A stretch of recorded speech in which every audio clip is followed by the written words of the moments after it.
Okay, taking sides essays. So each week, if you've as you've noticed, there is a place to submit a taking sides. So when you're ready to submit, you'll click here and you'll upload your essay for taking sides here, right? Very, very simple process. If you have technical difficulties, again, through this process, you want to call 872-2598. But it's 99 out of 99.9 out of 100 times it works, right? So to prepare for this, go to week one, and you want to choose one of these historical issues. Native American disease, Jamestown, were the first colonists lazy? They're usually pitched in questions, right? Was colonial culture uniquely American?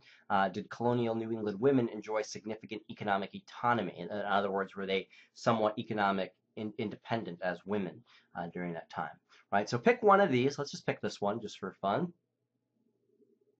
Doesn't matter which one you pick. Just well, it does matter. Try to really. I would go through all of them. Just briefly look at the first page of all of them, the historical summary, right? And just read the first page of all of them and see which one really is interesting to you, right? It really helps if one is interesting to you, if this is going to work. And so, well, what these are basically, it's a historical issue looking at a question. So in this case, did colonial New England women enjoy significant economic autonomy? And you'll have two historians who will argue yes or no, right, to this. And so each historical issue will come with a summary. I highly suggest reading that. This will help orient you. It'll create a framework where you're going to go before you begin getting to the actual articles, right? And so when you're ready to read yes, here's the yes article, and they're usually anywhere from 5 to a real long one might be up to 15 pages. That would be really, really long. But on average, they're about 8 pages, right? And then here's the no historian's work right there. So that's basically the structure of each of these. Let's bring up the assignment so we have that in front of us. And we'll come back to that article in just a second. I'm going to give you some tips on how to read it. But the assignment can be found on the syllabus, and it can always be found in each week. You'll notice that this is hyperlinked. Click here, and it will give you the actual assignment for the essay. Right. So the assignment is choose a historical question. Right, from the bullet pointed lists of assigned readings, you're going to choose one from each unit and read the two essays within each historical question. So there's essays within those, the two, the yes or the no, right? So again, you're going to see the website schedule for this, right? Each week or each unit will have anywhere to choose from 2 to upwards to 5 or 6, right? So just choose one, right? So important thing you want to keep in mind is it is up to 5 pages. 3 to 5 pages, typically it's going to be 5. So don't just get to 3 pages and go, okay, done. If you could really write well and you're really organized, you probably can get it done in 3 pages. But usually students take up to 5 pages. And if that sounds daunting or scary to you, when you get into it, you'll see that it's really not. It writes itself because you're looking at 2 different essays and 2 different approaches to respond to that question, whatever the question is that you chose, right? So assignment guidelines, let's go through this real quick. Develop a thesis. So in this case, it'll be very easy to develop a thesis. You don't have to give it too much thought. Simply as a default, you can approach this in many other ways once you kind of get into this, but as a default, simply turn the historical question into a statement, right? So let's go back here and wait until you've read both of the essays to make your thesis statement. So to turn this question into a statement, you simply get rid of the question qualifier for this sentence here. So let's say you've read this and you went through Gloria Main's article, her essay, and then you've gone through Lyle Coiler's argument as well. And Gloria Main's essay convinced you that she was correct. And so your thesis statement is going to simply be colonial New England women enjoyed significant economic autonomy. And then there you go. And now you're going to explain in very general terms why that is the case in the first paragraph, right?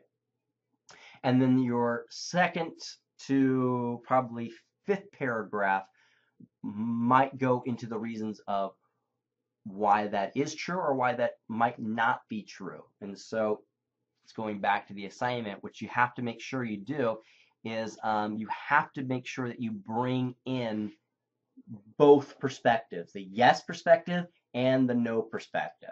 So part of your body is going to help support your thesis statement, and part of your body is also going to explain that yes, one can, like, let's bring this up. So if you argue yes to this, you're going to reference Kohler quite a few times here and go, Kohler will argue that women didn't enjoy economic autonomy because women were still under the paradigm of male supremacy, or whatever Collier is going to argue in this case, right? And you'll give maybe very specific reasons why Collier explains no. And then you're going to use Main's argument, if you agree with Main, to help back up your thesis statement, right? So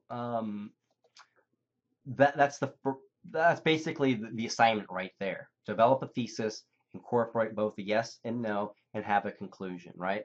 So generally, to support your thesis, be sure to address the following: identify the historical issue, identify the historian's arguments, both the yes and the no, like we just went over.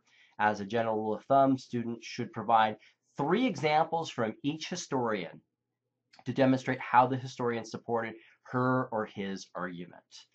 Formulate your own opinion. Where do you stand? Be sure to cite evidence and examples to support your opinion. Now, the thing you want to keep in mind, this is academic writing. Do not, in fact, let me write this down here. Take note of this. This is one of my biggest pet peeves, and if you can really understand this, a lot of students will struggle with this and it'll feel counterintuitive, but you're playing by someone else's rules, so it helps to understand what the rules are. Never use first or second person. If you're not clear what first or second person is, go through this link and it will explain. But basically, first person is infusing your identity into the paper, right? I believe, I think, I know, and then second person is you. That's terrible. Don't ever do that, right? As you know, women didn't enjoy a certain amount of autonomy. No, I don't know. You're the one arguing it, right? Only use third person. Only use third person, right? And the reason why you want to do that, I'm going to put this caveat right here is to make sure that it sticks. Any student submitting an essay with first or second, in the first or second person will earn a 0. It's that important. It's that important. Part of the college process is to give you to empower you with the ability of writing proficiently. Not becoming a publishable writer or whatever the case is. You might, who knows? You never know. Be open to anything, right? But just be a proficient writer, right? And so part of being a proficient writer in academia and in professional writing, and whatever you do, is you don't use the first person. And why this is important, it's not just a rule for the sake of having a rule. You do this because I say so. There's actually very profound reasons for this. One, essays are argumentative. That's what, you're trying to convey your opinion, right? When the first part is psychological. When you hide behind your opinion with the almighty I, your big ego, me, well, that's just your opinion, is kind of the idea. Oops, another video came up. Here we go. That's kind of the thing. That's just how people kind of react. So that's just what you think, Well, that's not what I think. Um, but if you argue in the third person, it puts things into kind of a matter of fact, right? So women enjoyed economic autonomy, period. And then you give the reasons why. Not, I think women enjoyed economic, if you ask me, right? There's kind of a weakness involved in that. But if you just throw out your opinion without it being an I statement and it's third person, then it's a statement of fact, and then the facts follow. Then you provide the evidence of why that particular statement is true, but you don't hide behind the I. And the second reason, that's a psychological reason for it, right? The second reason is that third person is by its very structure more concise, right? In other words, what a concise writer is a proficient writer. A concise writer writes economically, not cheaply, economically. So you're using as few words as possible, in other words, without losing the main ideas of what it is you're trying to convey. And third person automatically throws out a couple of words per sentence, right? So, I mean, just think about it. Like, I believe women enjoy economic autonomy. If you write that you write that same exact statement in the third person, right? Not the second, not the first, but the third person. Women enjoyed economic autonomy in New England during the colonial period, right? You've automatically used two less words. You don't have an I believe in there, or I think, or I know, or I whatever, right? You've thrown those words out, right? And so those two reasons are why you want to just not use first or second person, only third person, only third person. Other guidelines, your paper should take the following: an introduction, a body, and a conclusion. So definitely go through that, read that, just print it out, have it nearby as you're writing this paper. Just don't do it. Just don't do it. Please don't do it. Please don't do it. Please don't do it. Please don't do it. Don't do it. Don't do it. Most students don't. That's the good news. Gosh, if every student did it, it would drive me. There would not be water in this. It would be something else if most students did it. But enough students, it's such a terrible situation, right? Because it's not like the bad students plagiarize. I mean, some bad students plagiarize, but it's all types of students do it. A students, F students, whatever the case, right? All types of students do it, and it all boils down to the same reasons. I ran out of time, right? Understandable if you ran out of time, right? Don't run out of time. Don't put yourself in that situation. We all have busy lives. Most of us, especially on internet classes, right? Most of us work, have family, right? If we didn't, we would be taking classes usually on campus, right? Because there's a lot of benefits to having a face-to-face class versus an internet class. So we all have busy lives. But if your busy life does get in the way of properly preparing, it is better to turn in a D or a C paper rather than a plagiarized paper. Keep this in mind about not just this assignment, but all assignments. Let me bring up the syllabus real quick. So always the first thing you want to do when it comes to opening up the syllabus, when it comes to opening up the syllabus, here we go, is you really want to pay attention to what everything is worth, right? So the orientation exam, well, you have to do that. That's essentially worth 100% of your grade, but in total, it's actually worth 5%. So, but just take note of what everything is worth. It puts things in perspective, right? And what you'll notice with the taking sides essays is that they're each worth 5% of your grade, right? Now, that's not something you don't want to just like, okay, it's just 5% of my grade. It's significant, but it's not 80% of your grade. It's not 60% of your grade. It's not even 20% of your grade. It's 5% of your grade, right? And so if you've run out of time and you're feeling like you're under the gun, it's better to turn in just a page that just addresses the historical issue, right? A page or two, and get a D on it, right? Because you're not losing, because you get a D on something doesn't mean you get a D in the class. especially the way this class is calibrated.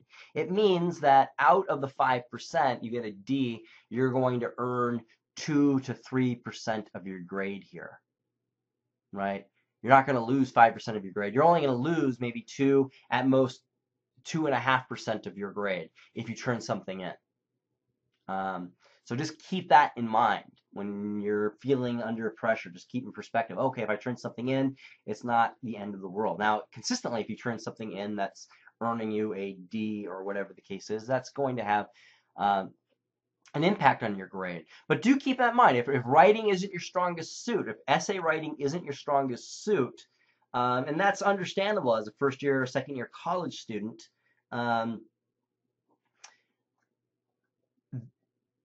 as long as you're turning something in, it's all going towards your collective grade. And, you know, if you have problems with these essays, the thing you really want to focus then on is the exams, right? Really focus on the exams, and that will kind of balance out your grade. You might not earn an A in the course, but you're not out of the running of maybe earning an A, and definitely not out of the running of earning a B just because you're still struggling with writing.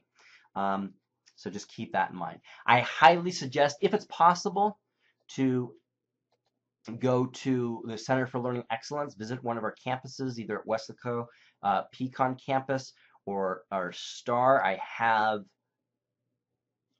that information right here. So if you click that link, it will give you the information of where they're located and their hours. They have writing tutors there, so it's not a bad idea to bring your assignment with you, bring your reading material with you associated with that writing assignment, and bring your paper, and first have them read the assignment so they know the expectations of the paper, and then have them read the paper. And they might not be able to help you with the content or whatever. Sometimes you might actually sit down with somebody who's a history major and might even have read the article that you have with them, and they'll be able to help you out here. All right. But usually they're just there to check grammar, which is going to help because you will be graded for this on grammar. In the exams, you won't be graded on grammar because it's kind of a time situation, and you don't have a chance to upload a second or third draft. You basically respond in the box in the exams. But taking sides, you will be graded on grammar because you have the opportunity to spell check, to kind of go through it, proofread it, edit it, and all that kind of stuff. So you will be graded on that. So it's a good idea to go there. Just a few tips on reading comprehension, right? You need to actively read these articles. You don't just read it on the screen. You want to print these things out. So first thing you want to do is print. Go here or here, right? Print. And then once you've printed it, what I highly suggest doing is have a pen or pencil in hand, and as you're reading through what's very helpful is to write in the margins, unless you have huge margins, is to write a word or two, no more than 3 words per paragraph, and just write a couple of words that help describe what's going on here.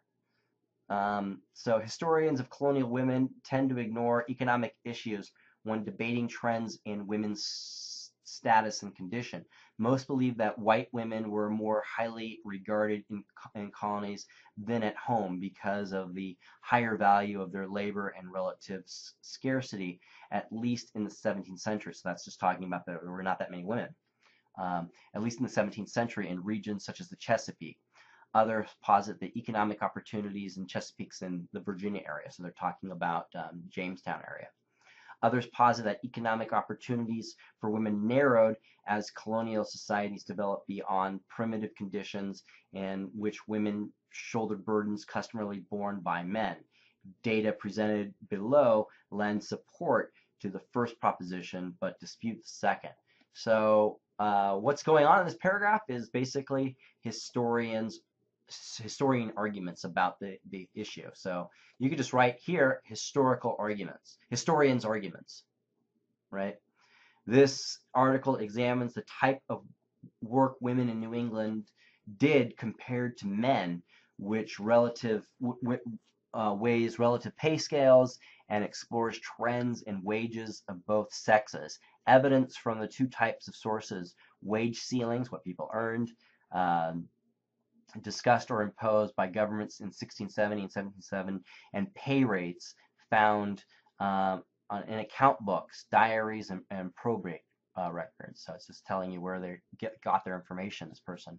These sources also supplied the basis for estimating women's rates participation in paid labor force, and for tabulating types of work women performed for pay. All of this material can be conveniently summarized by dividing the colonial period into 4 phases, right? So I would definitely highlight that right there, these 4 phases. And then the sequence, however, defines simple linear interpretations of progression, either from good conditions to bad, and from bad conditions to good progress. Both status of women and regions' economy experienced cycles of good and bad times, but the closing decades of the period saw real improvement for both. Perhaps the most important lesson for this investigation is that even relatively modest economic changes can, by their cumulative actions, significantly alter family relations and living conditions. So you might write here 4 phases and improved living conditions, something to that effect, right? And try to do this for each paragraph, because if you do this, the benefit of this is that when you're done, you will have there might be some paragraphs that are mislabeled, but generally speaking, you'll probably label them appropriately. And when you're done, you will have these strings of words that will help trigger your memory. Like, oh yeah, that's what I read. And more important, it will help identify overarching patterns that this essay is trying to convey, right? And connections between the paragraphs, if you take the time to write. If you simply just read through this, skim through this, it will not make any sense whatsoever, even if you read it very slowly, right? And highlight just a few things here and there. But if you write the words down by each paragraph, and a lot of students say, I don't want to do that, it's going to take too much time. Well, what does take a lot more time is having to reread word for word the whole thing again to see if you got it or not. So you could write an essay that's going to help you learn as well as have the grade follow. Right? So just keep that in mind, right? Sometimes, again, how you get smart in college is to realize you're not smart. Right? That's what smart people do in college. Smart people in college, they realize, I'm not smart. Like I can't just read this once and get it. Right? A genius would just read this and get this, right? But the thing about geniuses is they're very weird.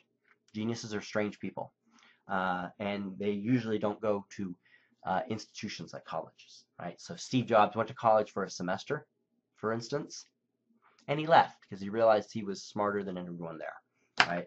And but most of us aren't weird like Steve Jobs, right? We're not geniuses. We're just average human beings, and when you realize that, you realize you have to take some time to go to develop the tools and to use the tools to succeed. So writing besides each paragraph will be very helpful to you. Will be very helpful to you. All right. So I highly recommend doing that. Right. The due dates are all located in the syllabus. They're also located within each week. Right. Boom, boom, boom. They're also located within the websites. So you'll always notice a due date within your particular website. So again, this is for summer 1. Summer 3 has looks just a little bit different because it has different due dates, right? So just make sure you're in the right link. And so from Blackboard, it will always link to the correct place. So, but if you just go to the website, make sure that you're in the right link for your particular class. This doesn't confuse, so the dates don't confuse you, right? And you'll know because it says summer 1 right there, right? If you're in something else, it'll say something else. Okay, the next thing is to go through the plagiarism thing and answer the questions there. Thanks for playing. Do email me if you have any questions or concerns. Take care.